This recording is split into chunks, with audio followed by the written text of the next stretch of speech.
Syaitanirrajim. Bismillahirrahmanirrahim.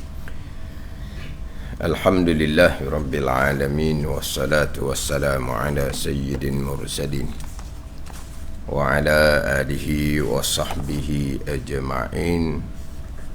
Rabbi syrah li sadri wa yassir li amri wahlul 'uqdatam min lisani yafqahu qawli.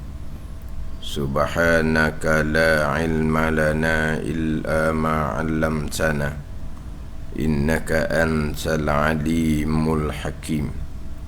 Wala hawla wala quwwata illa billahil aliyyil azim. Kitab Hidayatus Sibyan, muka surat 13, baris yang ke-11 daripada atas.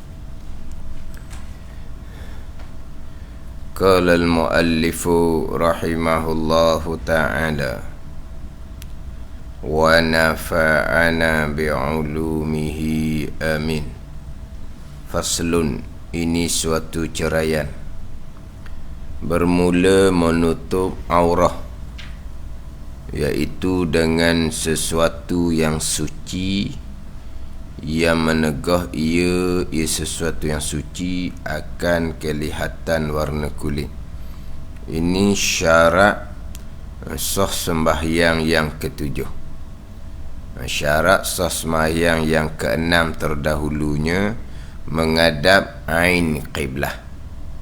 Biar mana membicarakan berkaitan dengan menghadap ain qiblah ini, saya belum masuk lagi pembicaraan berkaitan dengan kedudukan kita ketika menghadap ain qiblah, dengan dada, dengan muka kita. Saya belum masuk lagi bicara. Yang mana kuliah minggu lepasnya hanya membicarakan berkaitan dengan menghadap qiblah, menghadap ain qiblah. Yang mana dalam kitab Hidayatus Sibyan ni nyata menghadap ain qiblah. Dia setengah kitabnya menghadap qiblah. Jadi menghadap qiblah ni ada dua pandangan. Satu pandangan menghadap ain qiblah, satu pandangan menghadap jihah qiblah. Yang mana menghadap qiblah adalah ijma' ulama'. Menghadap qiblah adalah ijma' ulama'. Kemudian menghadap qiblah ini, menghadap ain qiblah, zat Kaabah tu, ataupun memada menghadap jihah qiblah. Jihah ini dipanggil hala qiblah, arah qiblah. Yang mana yang sepakat ulama menghadap ain qiblah dengan yakin ketika kita berada di dalam Masjidil Haram, nampak Kaabah. Dalam Masjidil Haram nampak ain Kaabah, maka sepakat ulama menghadap ain qiblah dengan yakin. Pergi kepada tidak nampak ain qiblah, tidak nampak. Kalau di Malaysia kita ni nyatalah sebab jauh, walaupun di Mekah sekalipun, tapi ada hadangan di hadapan, tak nampak ain qiblah. Jadi pandangan dalam mazhab Syafi'i kita kekal wajib menghadap ain qiblah. Jumhur mazhab yang lain menghadap arah qiblah. Menghadap arah qiblah, menghadap jihah qiblah. Sebab Nabi sallallahu alaihi wasallam sembahyang 2 rakaat di hadapan Kaabah, Nabi kata hazihi al-qiblatu. Ini ni Kaabah ni adalah qiblah. Kaabah adalah qiblah. Dalam ayat Al-Quran, fawalli wajhaka syatral masjidil haram. Syatra masjidil haram ni, syatra ni ayat ni dari segi lughahnya mana ain. Tapi istilah bagi setengah ulama fiqhnya adalah syatral masjidil haram ay jihata masjidil haram. Jadi khilaf situ pula. Fawalli wajhaka syatral masjidil haram. Mana syatra ni dari segi lughahnya adalah ain. Ain ni Kaabah tu sendiri. Tapi istilah bagi setengah ulama fiqh syatra ai jihata masih dalam jihah. Ini khilaf ulama lah. Hak dalam keadaan situasi tidak nampak Kaabah. Kemudian dia asal kiblah sembahyang adalah Baitul Maqdis. Asalnya Baitul Maqdis. Nabi sembahyang menghadap Baitul Maqdis. Setengah mengatakan perintah daripada Allah, setengah mengatakan dengan menghadap Baitul Maqdis tu. Kata Ibnu Abbas radhiyallahu anhu itu adalah perintah daripada Allah Subhanahu wa ta'ala. Ketika Nabi berada di Mekah, jadi Nabi menghadap Baitul Maqdis. Nabi jadikan Kaabah itu antara Nabi sembahyang dengan Baitul Maqdis ketika berada di Mekah. Jadi Nabi menghadap Baitul Maqdis, tapi Nabi jadikan Kaabah tu di tengah. Diperintahkan menghadap Baitul Maqdis. Diperintahkan menghadap Baitul Maqdis, tapi Nabi jadikan Kaabah tu di tengah di antara Nabi dengan Baitul Maqdis. Mana hadap Baitul Maqdis pun hadap Kaabah jugalah. Tapi hak Nabi menghadapnya adalah Baitul Maqdis hak asal dia. Tetapi apabila hijrah ke Madinah ni, bila hijrah ke Madinah, jadi bila Nabi menghadap Baitul Maqdis sudah membelakangi Kaabah. Asalnya di Mekah Nabi menghadap Baitul Maqdis, tapi Nabi jadikan Kaabah tu di tengah. Antara mana Nabi seolah-olah adab dua lah, adab Kaabah dan Baitul Maqdis. Tapi bila berhijrah ke Madinah, Nabi menghadap Baitul Maqdis, jadi sudah membelakangi kiblat. Maka ada satu kesukaran lah ke atas Nabi sallallahu alaihi wasallam. Maka Nabi sallallahu alaihi wasallam minta Jibril alaihissalam supaya mohon kepada Allah subhanahu wa ta'ala, moga-moga dipalingkan kiblah kepada Kaabah. Maka turunlah ayat wa min haitsu kharajta fawalli wajhaka syatral masjidil haram tu. Dan ayat Quran tu kan, qad nara taqalluba wajhika fis sama' tu. Mana Nabi ni memang duduk menanti-nantilah wahyu daripada Allah untuk menghadap kepada Kaabah. Nabi sembahyang zuhur 2 rakaat menghadap Baitul Maqdis, kemudian Nabi ubah menghadap kepada Kaabah. Peristiwa ini berlaku di bulan Rejab, 16 bulan selepas Nabi hijrah ke Madinah. 16 bulan. Jadi 16 bulan tu menghadap Baitul Maqdis. Jadi ketika di Madinah tu jadi membelakangi Kaabah. Jadi membelakangi Kaabah. Hak di Mekah menghadap Baitul Maqdis. Nabi SAW jadikan Kaabah tu di antara Nabi dengan Baitul Maqdis atau di Mekah. Ni bila hijrah ke Madinah ni, bila menghadap Baitul Maqdis menyebabkan Nabi membelakangi Kaabah. Waktu kita bicara berkaitan dengan menghadap kiblah. Dalam mazhab Syafi'i kitanya menghadap ain kiblah. Kalau di tempat kita jauh ni menghadap ain kiblah dengan zan, tak dengan yakin dah lah.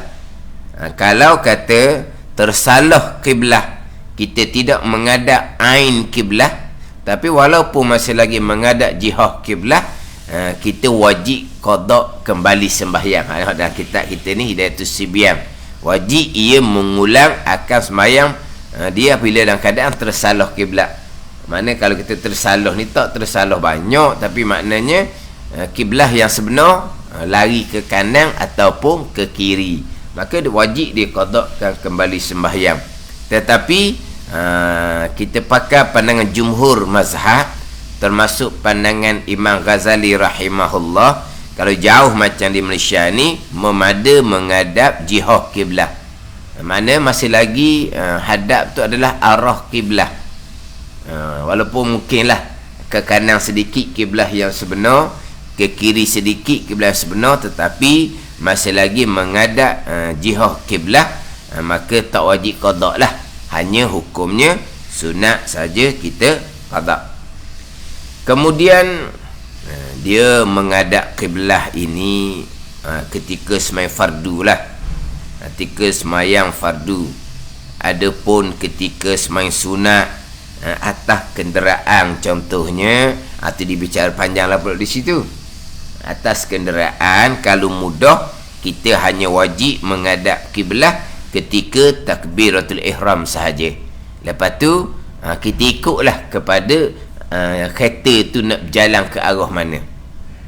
Jadi masa takbir saja, kalau mudah takbir menghadap kiblat. Ini sembahyang sunat.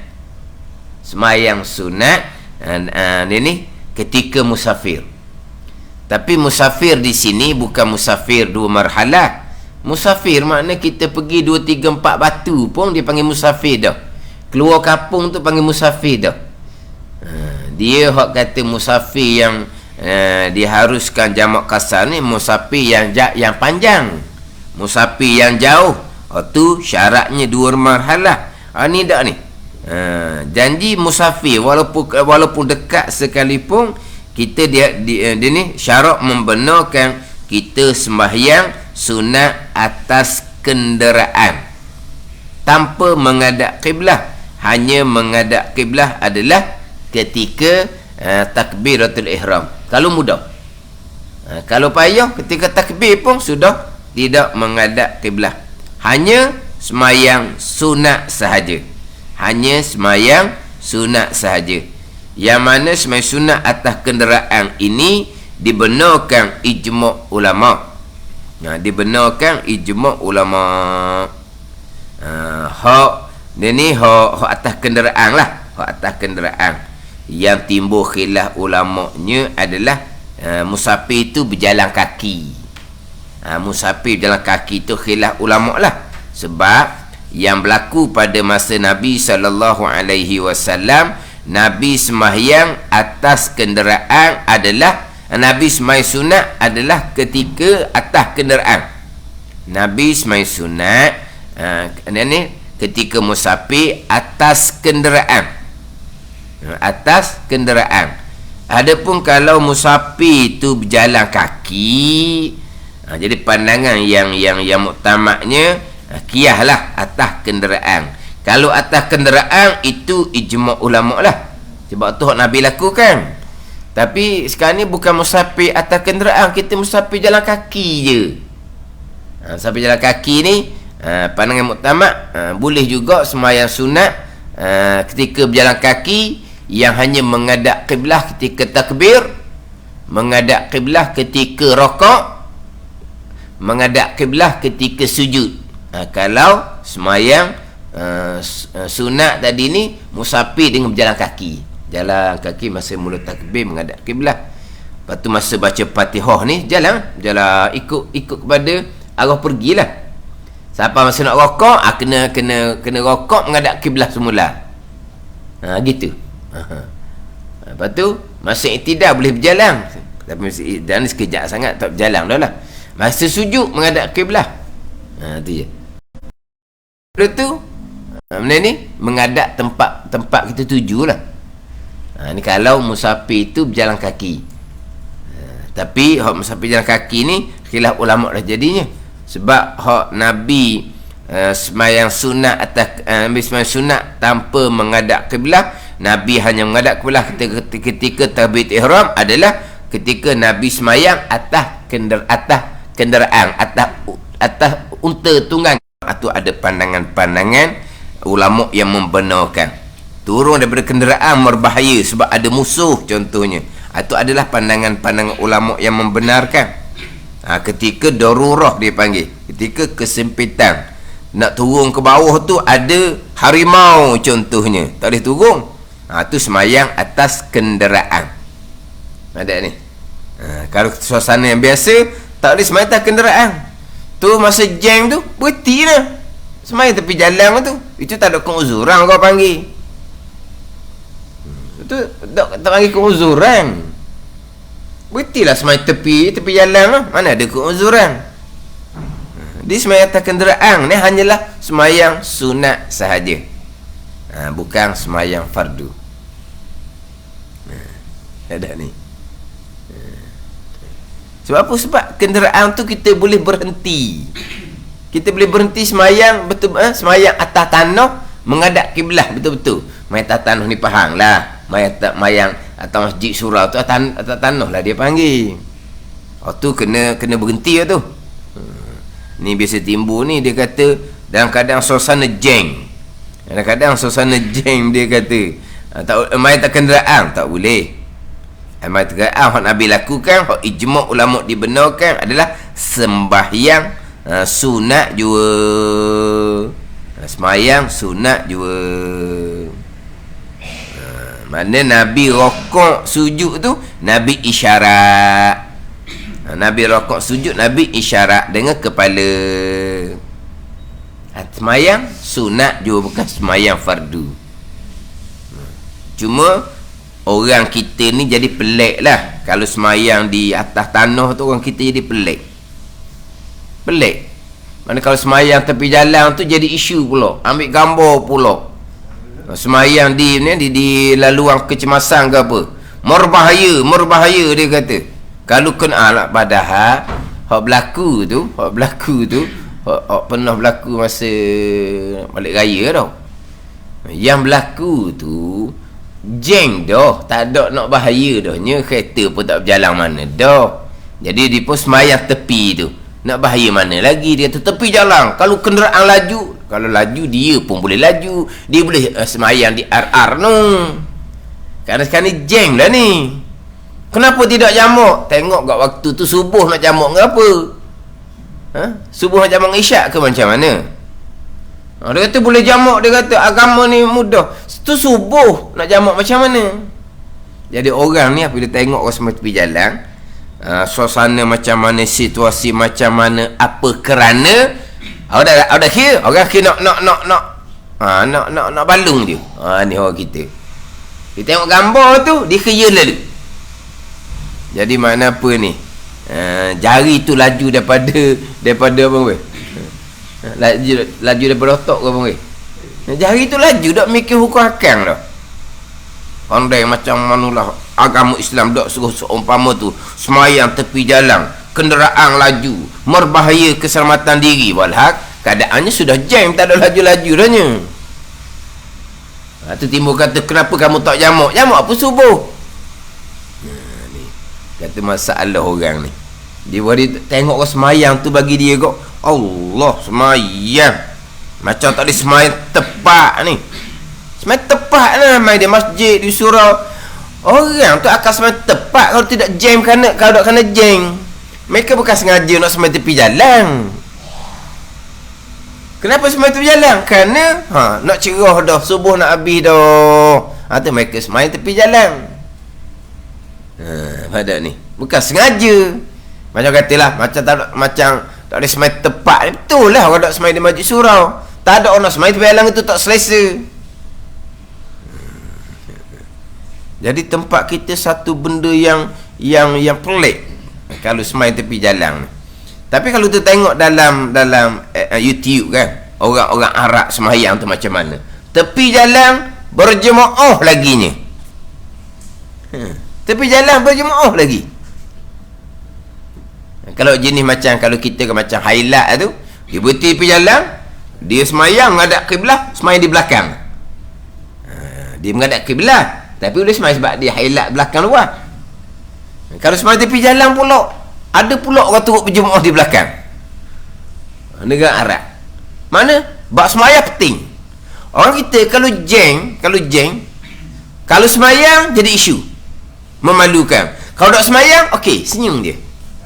Tak apa. Dah semayang tak apa. Kalau semayang, nak semayang atas kenderaan tak boleh. Sebab kita ni boleh turun ke bumi. Turun keluar je. Lah semayang nak menunjuk-nunjuk ni. Menunjuk apanya? Sebab sekarang ni jam, ada kemalangan ke apa ke. Waktu dah nak habis dah ni. Waktu nak habis dah. Mana semayang lah. Kalau sembahyang maghrib yang boleh jamak dengan isyak tu, bolehlah kita taklid mazhab Hambali. Mazhab Hambali boleh jamak walaupun tidak kerana musafir. Ada darurat tersepit, mazhab Hambali boleh jamak. Mana dah kita darurat ni, tersepit dah ni. Ada kemalangan, jalan jadi jam, kesukaran kita nak semayang dah ni. Jadi mazhab Hambali boleh jamak. Kita mazhab Syafi'i jamak ni musafir dengan hujang je. Mazhab Syafi'i kita jamak kasar ketika musafir, jamak tanpa kasar ketika hujan. Pandangan Imam Nawawi pula, jamak tanpa kasar ketika sakit. Tu. Adapun kerana daurah tersepit tu tak ada dalam mazhab Syafi'i kita, mereka mazhab Hambali. Mana kalau tak ada, kalau kesukaran bolehlah jamak. Tapi kalau subuh tak ada pilihan dah lah. Kalau saya cerita gambar tu subuh, tu tak ada pilihan. Bila jam waktu subuh nak habis dah, kena turun ke bumi, semayang macam biasa. Semayang. Ini cerita bertahun-tahun dahulu lah. Satu ketika tu minyak naik 1 liter RM1 ke apa? Benar kan? Orang ni beratur panjang nak isi minyak tu. Daripada sebelum maghrib beratur panjang. Masa mana maghrib tak tahulah barangkali. Ingat tak pernah kan? Ada naik RM1 1 liter ke apa tu? Nawasan. Kan masa tu kan masa tu mana kereta terbang panjang sungguh. Dah kata macam manalah tengah-tengah maghrib ni. Tengah-tengah maghrib. Isyak ni sejam je. Di waktu yang paling pendek maghrib ke subuh waktu paling pendek. Lebih kurang je kot maghrib ke subuh tau. Lebih kurang lah tu. Mana waktu pendek. Kalau isyak tak apa sampai ke subuh esok. Tapi maknanya orang sanggup duduk berbaris nak isi minyak, lepas tu semayang macam mana? Ni. Jadi tinggal semayang tu tidak memalukan.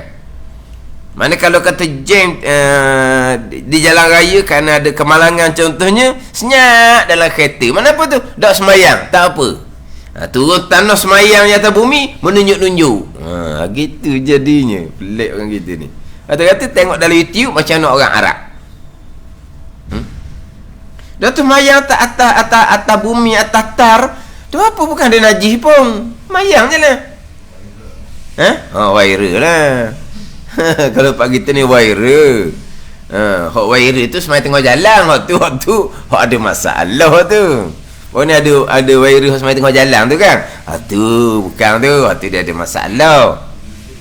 Tak ada masalah tu. Tapi kalau semayang tepi jalan, viral bukan setakat viral. Orang minta air tawar lah jawapan dia.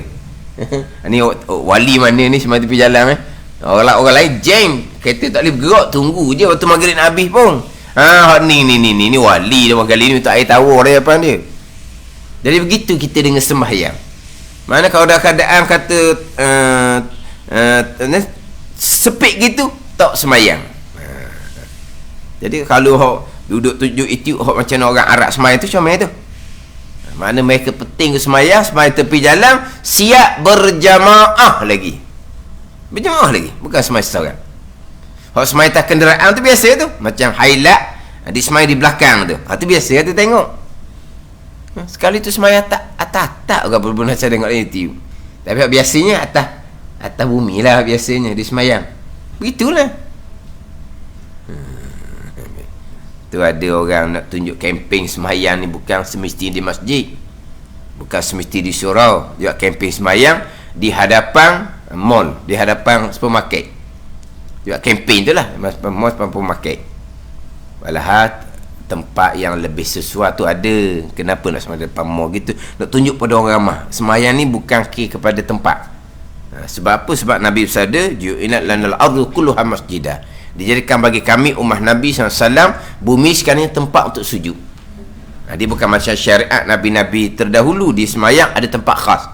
Tak boleh semayang tempat suka-suka, tak boleh. Adapun syariat umat Nabi-nya, Allah nak jadikan bumi sekarang tempat sembahyang, tempat sujud.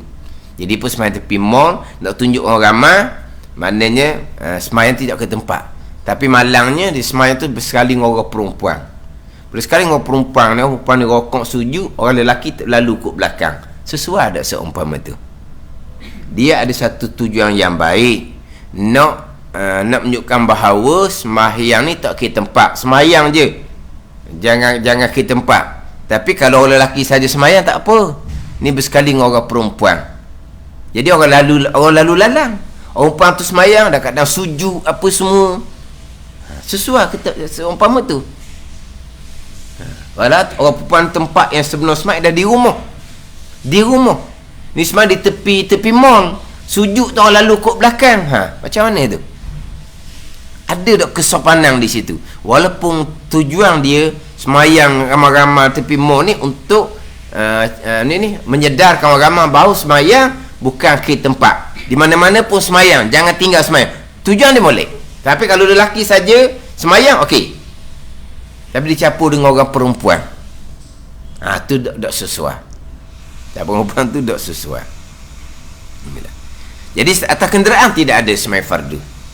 Melainkan ada darurat tertentu, turun ke bawah tak boleh, ada binatang buah, itu cerita lain. Kalau setakat kita jam ni nak sembahyang atas kenderaan, tidak ada. Sembahyang kenderaan hanyalah sembahyang sunat, menghadap kiblah jikalau mudah hanyalah ketika takbiratul ihram. Jadi saya nak cerita ni berkaitan menghadap kiblah. Ada ketika dibenarkan tanpa menghadap kiblah. Mana? Sembahyang sunat atas kenderaan yang ijma' ulama ni disyariatkan. Mana lagi sembahyang yang tidak syarat menghadap kiblah? Sembahyang syiddatul khauf. Sembahyang syiddatul khauf tidak syarat menghadap kiblah. Sembahyang syiddatul khauf. Sembahyang syiddatul khauf ni sembahyang dalam keadaan bersangatan takut. Syiddatul khauf ni bukan hanya dalam peperangan. Dalam peperangan kita maklumlah, dia tak syarat menghadap kiblah dalam peperangan.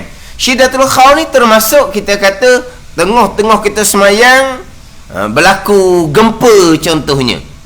Jadi duduk dalam bangunan ni bahaya. Maka larilah di tengah padang. Masa lari tu kekal sembahyang, bukan tak sembahyang. Dah kiblahnya macam mana? Tu dimaafkan tanpa menghadap kiblah. Lepas tu pergerakan yang banyak ni tak ada masalah, lari sampai di tempat selamat tengah padang, sambung balik sembahyang. Masa berlari tadi, kalau sedang baca Fatihah lah. Kalau sedang baca tasyahud lah. Masa lagi sembahyang, jangan bercakap.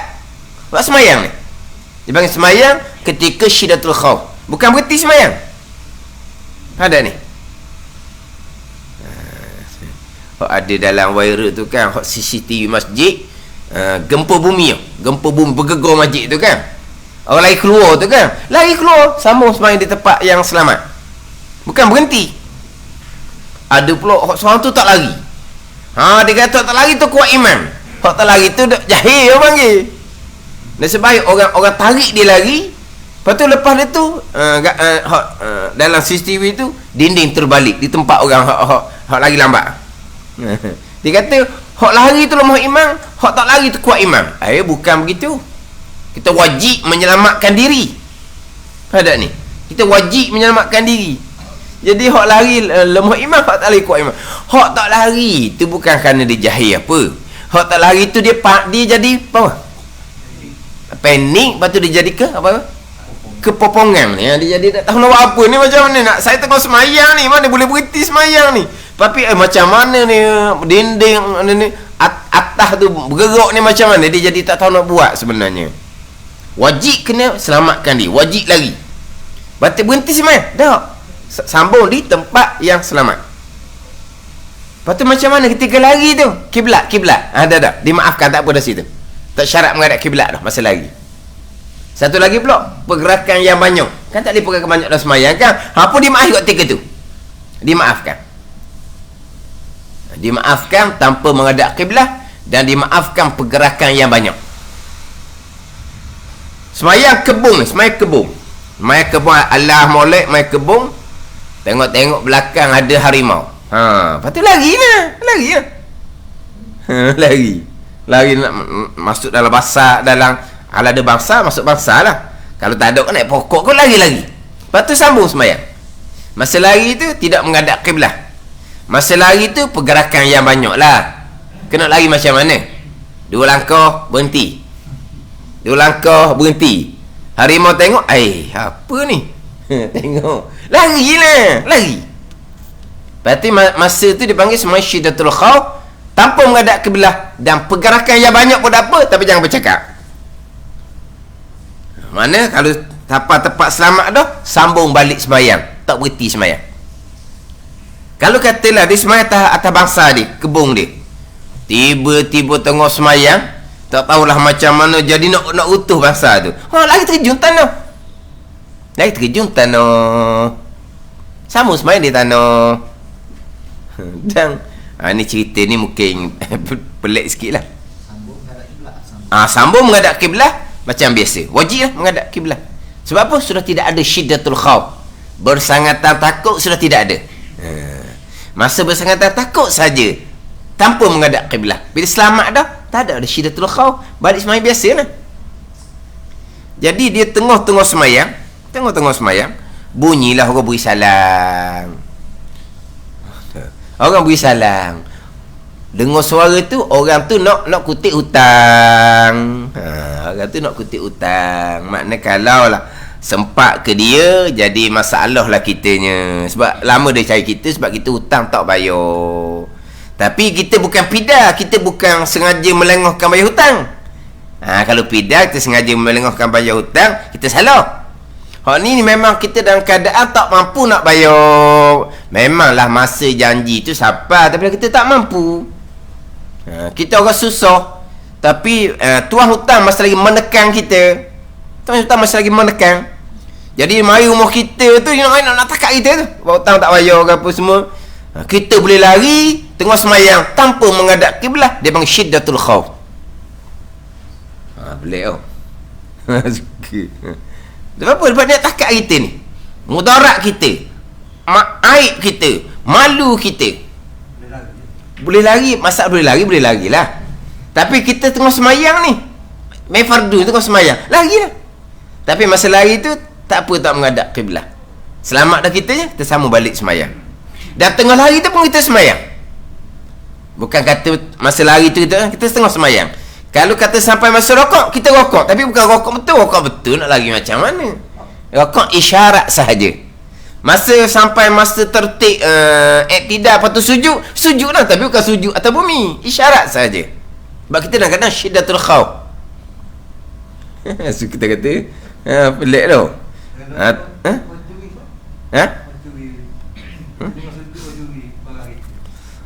Tu bukan syiddatul khauf tu. Tu tengok pada dia. Kadang-kadang kita ni semayang tak boleh berhenti, tapi ada ketika syarat membenarkan kita berhenti. Hak saya sebut tadi ni syiddatul khauf atas kita, ketakutan atas kita, atas nyawa apa semualah, atas maruah apa semua tu. Tapi kalau syiddatul, kalau lah ketakutan ni bukan atas kita, ketakutan atas orang lain, tu tak panggil syiddatul khauf. Macam mana? Contoh kita dalam sembahyang ada orang lemah. Itu bukan kita yang ketakutan, orang lain tu yang nak lemah. Maka kita boleh berhenti sembahyang, kita pergi selamatkan dia. Sebab nyawa, panggil nyawa. Lepas tu kalau kita tengah sembahyang, tiba-tiba ada orang lemah. Bukan lemah sungai ni, orang sesak nafas. Orang sesak nafas. Jadi dia jatuh tu, kita berhenti sembahyang, kita selamatkan dia sebab nyawa. Syarat membenarkan kita berhenti sembahyang. Kita masih syiddatul khauf dah. Tidak ada ketakutan atas kita. Tadi berbeza tadi. Kalau kata harimau nak terkam kita ke, bangsa nak utuh ke, ketakutan atas diri kita. Kalau tadi gempa bumi itu takut ditimpa oleh bangunan, ketakutan atas diri kita. Bolehlah kita sembahyang, turutkan sembahyang tanpa menghadap kiblat. Ini tak ada ketakutan nyawa orang lain. Maka syarat membenarkan kita berhenti sembahyang. Kita tengah sembahyang ni, nampak budak kecil. Budak kecil ni berjalan nak tuju ke jalan raya besar. Mana kita kata budak ni terlepas lah ni. Mak dia mungkin tertidur ke macam mana ni, terlepas ni dia panggil. Sebab budak besar ni tak ada ni jalan seorang diri ni. Kita dalam sembahyang ni, ketakutan budak kita tak ada. Ketakutan nyawa budak, syarat membenarkan kita berhenti. Betul? Kita pergi selamatkan nyawa budak. Ada ni. Itu bukan ketakutan sebelah kita, atau ketakutan sebelah kita sahaja. Kemudian dia bab banyak perkara lah, bab harta kita kena kira juga. Memang tengok semayang, orang ragu contohnya, berhenti untuk menyelamatkan harta. Bab harta ni agama ni penting juga dalam bab keselamatan harta ni, mempertahankan harta sendiri, mati syahid. Menyelamatkan harta, mati syahid tu.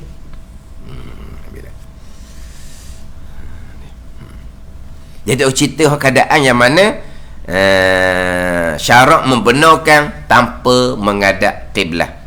Sembahyang sunat atas kenderaan, sembahyang fardu ketika syiddatul khauf. Hak macam orang nak orang tuan hutang mari cari tu. Itu dia pun termasuk dalam bersangatan takut sebab nak ditangkap, nak diapa-apakan, nak dipermalukan. Sehingga kan kalau ni semua ni bukan orang yang sengaja melengahkan. Saya melengahkan tu salah di awal-awal dah. Tu zalim seumpama tu. Bukan disengaja melengahkan, dia memang tak mampu nak bayar. Sehingga kan dia ni kalau dia pergi sembahyang Jumaat, tuan hutang dia duduk sembahyang situ, kalau pergi sembahyang Jumaat kau memang dia akan dimalukan. Maka gugur kewajipan Jumaat dia. Gugur kewajipan Jumaat dia. Ada ni. Mana dah kalau bisa orang ni kan orang tak kira dah. Mari dah. Hutang tak bayar. Dia memalukan di hadapan orang ramai contohnya. Orang jenis ni lah, jenis hak. Kalau orang jenis hak okey je, tahu dah kita dalam keadaan kesempitan, dia pun tahu dah okey lah tu. Hak ni hak jenis tak reti ni, jumpa mana-mana siap, dia akan permalukan contohnya, dia akan apa-apakan contohnya. Maka sampai peringkat tu mana apa boleh tak terima Jumaat dah orang ni. Tapi kalau tak bayar hutang, dah ada kesempitan, orang pun maklum dah keadaan tu, tu tak boleh lah. Tapi hak kesempitan ni bukan hak sengaja melengahkan daripada bayar hutang tu, tu salah lah. Ni dalam semayang pun boleh lari dalam keadaan tanpa menghadap kiblat. Ini situasi yang mana dibenarkan tanpa menghadap kiblat. Kita sambung balik hak berkaitan dengan menghadap kiblat ini.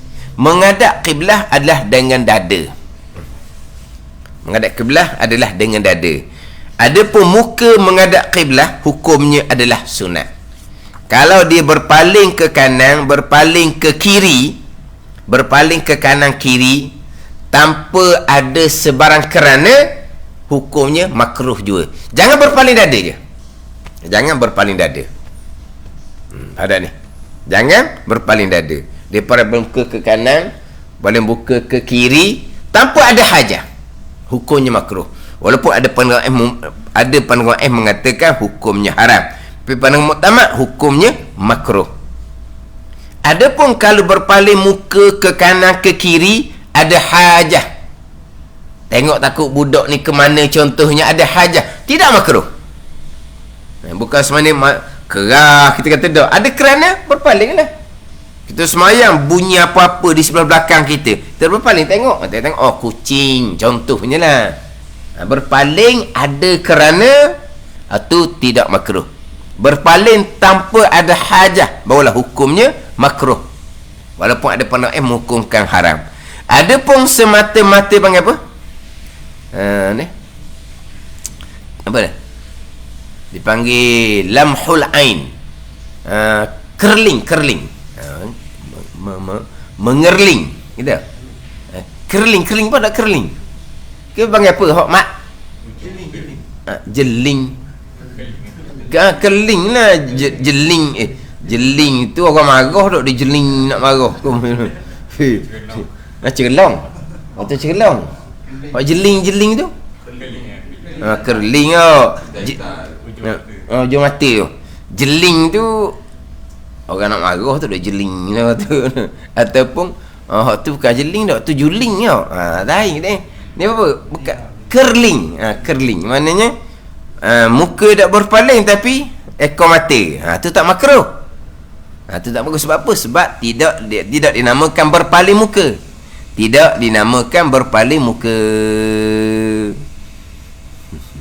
Dia berpaling muka ni, Nabi kata orang tu telah disambar oleh syaitan. Orang berpaling muka ni dalam hadis Imam Bukhari rahimahullah, orang berpaling muka ni orang yang menyambar akan dia daripada ketika dia sembahyang. Ni berpaling. Adapun kerling, kerling bukan panggil berpaling. Tapi walaupun tak makruh sekalipun, dia sembahyang kita ni biar panggil apa? Biar pelepah. Pelepah makna apa? Kita duduk di tempat yang mana kalaulah kita terkerling, tidak bertentang mata dengan orang lain. Sebab mungkin terkadang kita sembahyang kita ada terkerling, tak makruh. Tapi terkadang kita kerling tu mungkin kita akan berhadap mata dengan orang lain.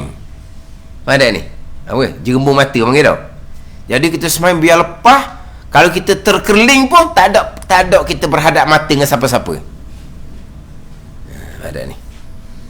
Kita ni kadang-kadang mai tengah lamang gitu, hukum makruh. Mai tengah lamang, sutra-sutra hadangan pun tak ada. Tu mai tengah lamang. Mana kalau kerling sikit orang duduk situ. Kerling sikit orang duduk situ.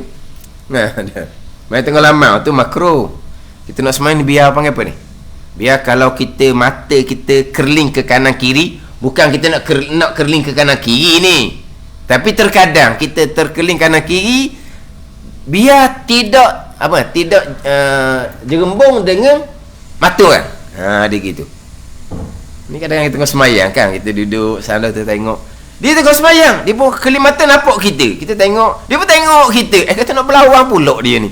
Dia sembahyang, kita tengok saja. Tengok orang sembahyang tengok. Kalau dia kerling tu dia tengok kita. Sepatutnya dia mata tengok ke tempat sujud kembali lah. Dia tengok kita. Kata ni macam nak lawan kata. Kita pula jadi malu, kita paling ke lain. Jadi di sembahyang tu tak apa nak comel tepat. Nak sembahyang biar tepat comel mana apa. Kalau kita mata kerling ke kanan, kerling ke kiri, tidak ada kita bertentang mata dengan siapa-siapa. Biar lepas daripada orang. Biar lepas daripada orang sembahyang tu. Sebab tu di sunat ada sutra, ada dinding, ada macam-macam lah untuk mengelak daripada kita terpandang orang lain pula ketika kita sembahyang. Itu banyak dia ganggu kita dalam sembahyang. Jadi hak muka berpaling ke kanan kiri tanpa hajah hukumnya makruh. Ada hajah tidak makruh. Adapun semata-mata kerling itu tidak dimakruhkan. Jadi hak wajibnya adalah mengadap dada. Mengadap dada ni sepenuh dada lah. Sepenuh dada ni tak ada isu lah kitanya. Sepenuh dada ni dia mengadap dengan dada, tapi tak ada isu lah kita. Memang kita mengadap sepenuh dada. Hak timbul mengadap sepenuh dada ni adalah ketika sembahyang di dalam Masjidil Haram. Masjidil Haram syaratnya sepenuh dada mengadap akan Kaabah 4 persegi. Tapi ini bukan cerita sekarang, cerita dulu. Sekarang ni di sebuah ada line soft. Ada ni. Di latar itu ada line soft. Dulu tak ada. Orang kita ni jenis nak bertusah. Dia nak bertusah. Orang kata belok. Sebab bertusah ni tengah ialah bertusah. Tepi tu dia masih nak bertusah, dia sama-sama guru dia tu nak bertusah. Orang kata pusinglah sikit. Sebab apa? Sebab dia sudah di tepi tu. Dia kena pusing. Dulu tak ada ni. Line soft di latar tak ada. Jadi kata orang kita ni jenis ni, tunggu saya cerita orang kita ni, dia jenis nak bertusah. Dia kalau dia bertusah di straight juga. Kalau kata 4 persegi Kaabah tu, kalau betul-betul lah, dia hanya kena separuh dada je. Separuh lagi ni sudah terkeluar, tak sah sembahyang. Sekarang Kaabah 4 persegi, dia masih nak bertusah walaupun sudah di tepi. Patut di tepi ni dia kena jadi buat bulat lah, buat bulat. Jadi dia kekalkan betulkan sah, menyebabkan dadanya hanya kena dengan Kaabah tu separuh dada je, tidak sah sembahyang. Kalau ni cerita dulu ketika tak ada line sah. Sebab tu saya sebut, dia kata sembahyang di Malaysia sah, sembahyang di Mekah tak sah.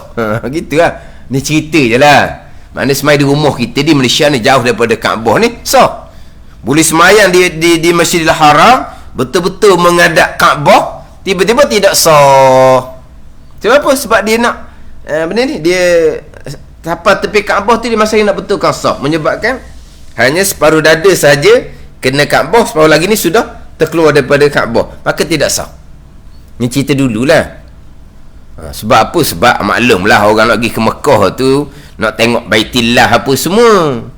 Bukan tengok Baitillah tu satu ibadah suku pula. Sehingga kan kalau kita semayang di Masjidil Haram nampak Baitillah, khilaf ulama sama ada sunat tengok tempat sujud ataupun tengok dinding Kaabah. Tapi dalam mazhab Syafi'i kita yang muktamad, masa lagi sunat tengok tempat sujud walaupun nampak Kaabah. Walaupun nampak Kaabah. Setengah pandang ada. Tengok tempat sujud tu kampung kita, di rumah kita, di kampung kita. Bila semayang nampak Kaabah, tengok dinding Kaabah kita semayang. Sebab apa? Sebab tengok dinding Kaabah satu ibadah asing pula situ, disunatkan.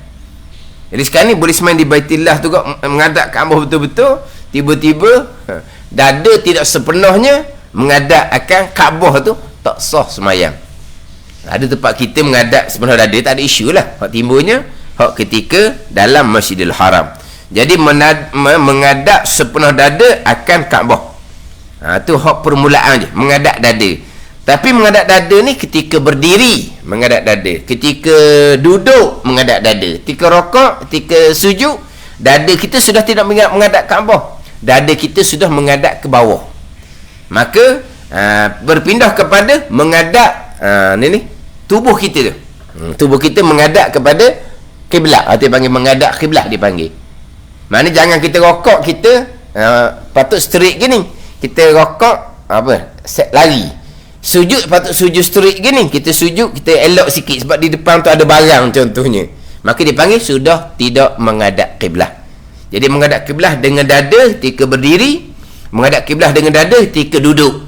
Adapun ketika rokok sujud, dia menghadap kiblat kepada tubuh dia tu. Jangan lari ke kanan, jangan lari ke kiri. Hal ni hak berkaitan dengan kedudukan diri kita yang menghadap kiblat. Jadi panjang lagi lah bicara hak berkaitan dengan kedudukan diri kita ketika semayang menghadap kiblatnya macam mana. Kalau semayang mengiringnya macam mana bagi orang uzur. Semayang melentang atas belakangnya macam mana menghadap kiblat bagi orang uzur. Sebab melentang atas belakang, dada sudah ke langit. Macam mana menghadap kiblat semayang orang melentang. Sebab bila melentang, dada ke langit. Nak kira macam mana kiblat. Dia ada satu peringkat berkaitan dengan kedudukan kita menghadap kiblat ketika sembahyang. Wallahu a'lam. Bismillahirrahmanirrahim. Alhamdulillahirabbil alamin. Wassalatu wassalamu ala sayyidil mursalin wa ala alihi wa sahbihi ajma'in. Allahumma iftah alaina futuhal arifin. Allahumma allimna ilma akdamin wa fahimna famasabikin warzuqna ruqat talibin. Allahumma zidna ilma wa alhiqna bis salihin. Wa sallallahu ala sayyidina Muhammadin wa ala alihi wa sahbihi wa sallam. Walhamdulillahi rabbil alamin.